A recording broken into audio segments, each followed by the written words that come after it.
द्रौपदी पांचाल देश की राजकुमारी थी और उसका विवाह अर्जुन से हुआ था। अर्जुन ने द्रौपदी के स्वयंवर में मछली की आंख में निशाना साधकर उससे विवाह किया था, लेकिन माता कुंती के अनजाने में दिए गए एक आदेश से द्रौपदी पांडवों यानी पांचों भाइयों की पत्नी बन गई। एक बार की बात है जब पांचों भाइयों में से सबसे बड़े युधिष्ठिर इंद्रप्रस्थ नगर पर राज कर रहे थे। उस समय हस्तिनापुर का राजकुमार दुर्योधन था और पांचों पांडवों उसके चचेरे भाई थे। दुर्योधन कौरवों में सबसे बड़ा था और अपने चचेरे भाइयों यानी पांडवों से जलता था। दुर्योधन सबसे ज्यादा अपने चालाक मामा शकुनी को मानता था। शकुनी ने दुर्योधन को सलाह दी कि वो पांडवों को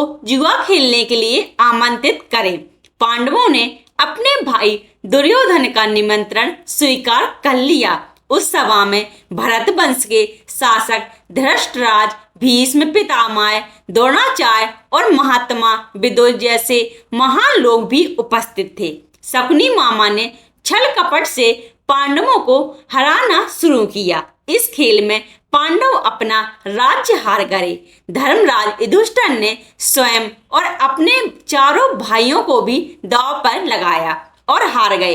अंत में जब दांव पर लगाने के लिए उनके पास कुछ नहीं बचा तो उन्होंने अपनी पत्नी द्रौपदी को दांव पर लगा दिया। दुर्योधन तो जैसे इसी पल का इंतजार कर रहा था। शकुनी मामा की मदद से उसने जुए में द्रौपदी को भी जीत लिया।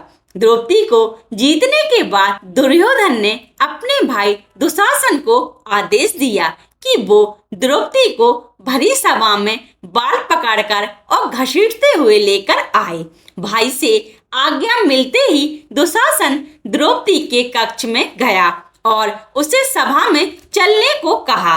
रानी द्रौपदी बहुत ही स्वाभिमानी और पतिव्रता स्त्री थी, इसलिए उन्होंने दुशासन के साथ चलने से मना कर दिया। दुशासन ने गुस्से में आकर द्रौपदी के बाल पकड़ लिए और उसे खींचते हुए भरी सभा में लाकर खड़ा कर दिया। दुर्योधन ने दुशासन को आज्ञा दी कि वो द्रौपदी को भरी सभा में निर्वस्त्र कर दे। दुशासन ने जैसे ही द्रौपदी के वस्त्र को हाथ लगाया, द्रौपदी ने श्री कृष्ण को मदद के लिए पुकारा। श्री कृष्ण अपने भक्तों को कभी नाराज नहीं करते। कृष्ण ने जब द्रौपदी की करुण पुकार सुनी तो उन्होंने द्रौपदी की साड़ी को बढ़ाना शुरू कर दिया। दुशासन द्रौपदी का चीर खींचता रहा, लेकिन वो जितना खींचता बस उतना बढ़ता जाता।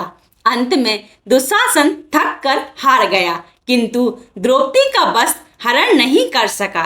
ऐसा कहा जाता है महाभारत युद्ध के पीछे सबसे बड़ा कारण द्रौपदी चीरहरण ही था।